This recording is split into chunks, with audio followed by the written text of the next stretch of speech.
Bien, regresamos. Estamos viendo el tema, el fin del pecado.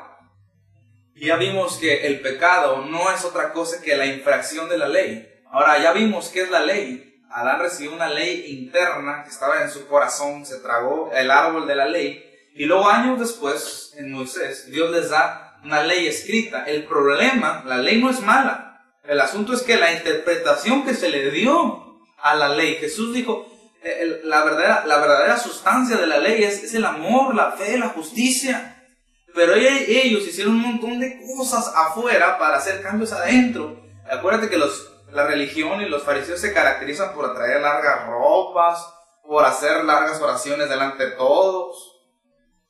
Y todo eso llevó a la iglesia a mucha culpa, a mucha condenación. Así que si tú eres un hijo de Dios, pues yo declaro que se te abren los ojos. Y si tú todavía no has nacido de nuevo, ahorita voy a hablar un poquito de eso, pues date cuenta de lo que hace la religión.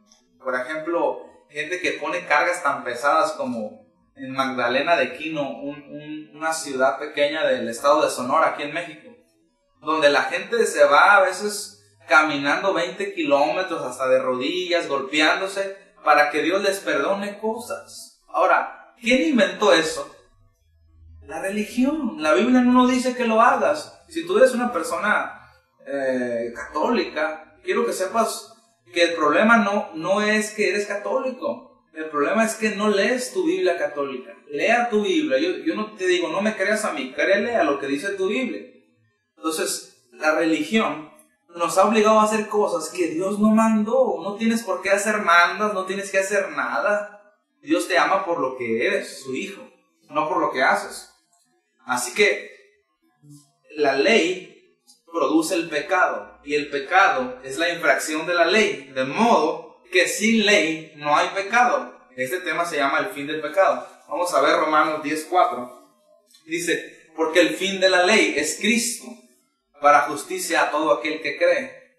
Entonces, el fin de la ley es Cristo. Quiere decir que si no hay ley, no hay pecado. Ya hubo fin de la ley, ya hubo fin del pecado. Si tú solamente puedes creer, ¿qué tienes que hacer? Si tú quieres que para tu corazón, para tu espíritu, ser libre completamente del pecado, tienes que hacer una sola cosa: confesar a Jesús como tu Señor y creer que Dios lo levantó de los muertos. Y en ese momento tú has creído y el fin de la ley terminó ya, porque ya Cristo vive en ti.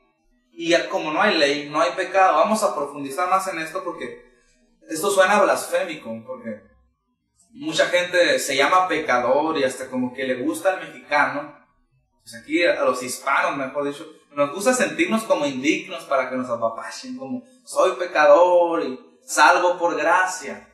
Si tú dices solo soy pecador, salvo por gracia, te quiero decir una cosa: no se pueden ser las dos cosas al mismo tiempo.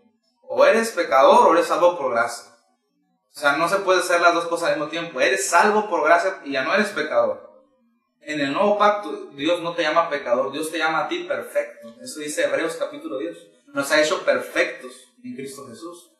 Ahora vamos a ver más sobre esto de la ley. Primero los Corintios 15, en el versículo 56. Dice, ya que el aguijón de la muerte, o sea, el instrumento con el cual destruye la muerte, es el pecado. Dice, y el poder del pecado, la ley. El poder del pecado es la ley. De modo que cuando viene Cristo, le quita el poder al pecado, anulando la ley. Jesús fue la raíz. Acuérdate que Juan 1:29 dice, he aquí el Cordero de Dios que quita el pecado. ¿De dónde? Del mundo. Cristo ya lo quitó, ya no hay pecado. Cristo quitó el pecado del mundo. Ahora, Jesús fue a la sustancia. ¿Cómo quitar el pecado? Pues quitando la ley. Ya no hay ley. Dice, el fin de la ley es Cristo. Y tal vez tú te asustas y, mi hermano, entonces tiramos la Biblia. Porque si tú te crees pecador y la Biblia está diciendo que ya se terminó el pecado, ya terminó la ley, ¿qué hacemos? ¿Le creemos a la religión? ¿O le creemos a qué dice la Biblia? La Biblia tiene razón. Dice aquí, el aguijón de la muerte es el pecado y el poder del pecado la ley. Entonces Cristo, para anular el pecado, anuló la ley, le quitó el poder al pecado, anulando la ley. En otras palabras, Es como que quitáramos la Constitución de México por ejemplo, un pecado que alguien roba, por decir, alguien roba, y no está escrito en un artículo de la ley que es delito a robar, entonces no lo pueden meter a la cárcel. Funciona de la misma manera. Ya no hay ley para nosotros, ya no hay condenación para nosotros. Quiere decir que si tú haces algo, no se te culpa de pecado, porque ya no hay ley. Mira, por ejemplo, vamos a ver Romanos 4. Esta es la pura Biblia, yo quiero usar la Biblia.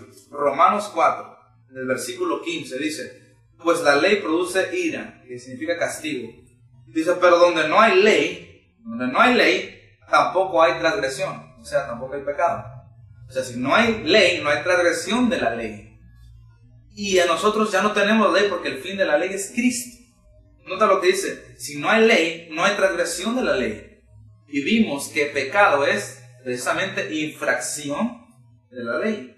Ahora vamos a ver Romanos 5:13. Mira, rápidamente dice: pues antes de la ley había pecado en el mundo, pero donde no hay ley, no se culpa de pecado. O sea, no se te culpa porque erras, no se te culpa de pecado porque ya no hay ley. Mira otro versículo, Romanos 7, en el versículo 8. Dice: mas el pecado, tomando ocasión por el mandamiento, produjo en mí toda codicia, porque sin la ley el pecado está muerto. Yo quiero que eso aparezca así con letras grandes aquí en la pantalla. Sin la ley el pecado está muerto. O sea, ya el pecado ya se murió. Pero nos han sacado este fantasmita, ya está cadáver el pecado. Pero en las iglesias todavía se le dice a la gente: confiesa tus pecados, hijo mío. Confiesa tus pecados, y te llaman pecador. Tú no eres pecador. Ya está muerto el pecado, debido a que murió la ley. Ya no hay pecado. Yo quiero decirte una cosa: de Cristo para acá ya no hay pecado. Ya no hay pecado. Ya no hay pecado. Cristo quitó el pecado del mundo. Ahora, tú me dices: pastor, pero ¿qué onda? Yo me equivoco y pequé. ¿A poco no es pecado fornicar? ¿A poco no es pecado robar? ¿A poco no es pecado mentir? Ahora, si tú me preguntas eso, yo te quiero contestar. Vamos a ir a San Juan 3. San Juan capítulo 3, en el versículo 6. Vamos a ver algo muy interesante. Dice, San Juan 3, 6. Dice: lo que es nacido de la carne es. Lo que es nacido del Espíritu, con E mayúscula, o sea, del Espíritu Santo, Espíritu es. Ahora, si tú eres un hijo de Dios, tú no eres carne. Tu carne simplemente ha cubierto tu espíritu. Tu carne es el forraje de tu espíritu. Tu carne es el vehículo de tu espíritu. Por ejemplo, segundo a los Corintios 5 dice: entre tanto que estamos en el cuerpo, quiere decir que no somos cuerpo. Estamos adentro de un cuerpo, vamos dentro de un cuerpo, pero no somos cuerpo. Somos un espíritu que vivimos en un cuerpo. Somos un espíritu cubierto de carne, porque nacimos de nuevo. Nuestra verdadera identidad, nuestro verdadero yo, el verdadero yo se llama espíritu. Cuando tú digas: ¿quién soy yo? Eres un espíritu. No eres carne. Tu carne es tu vehículo. Tú vas en la carne. Bíblicamente, tu verdadero yo, tu identidad es el espíritu. Ahora, si eso es verdad, mira cómo la palabra se confirma solita. Vamos a Romanos capítulo 7. Y ahora vas a estar entendiéndome mejor, porque vamos a aterrizar completamente que ya no hay pecado en ti. Romanos capítulo 7, en el versículo 15 dice: porque lo que hago no lo entiendo, que es el griego ginosko, que significa no lo reconozco, no lo sé. O sea, lo malo que hago no lo reconozco. Ahora, ¿quién hace lo malo? La carne. El espíritu no lo conoce. Voy a leer esto para cerrar este segmento y pasar al último segmento de este tema, el fin del pecado. Dice: porque lo que hago, o sea, lo malo que hago no lo conozco, pues no hago lo que quiero, sino lo que aborrezco, eso hago. Y si hago lo que no quiero, esto hago. Apruebo que la ley es buena. De manera que ya no soy yo quien hace aquello. Yo te dije que tu verdadero yo es tu espíritu. Subraya tu Biblia. Úsala, puedes subrayar. Dice: de manera que ya no soy yo. Yo no soy quien hace aquello malo, sino el pecado que mora en mí. 18 dice, yo sé que en mí, esto es en mi carne, no mora el bien. Regresamos con el último segmento, no te lo pierdas.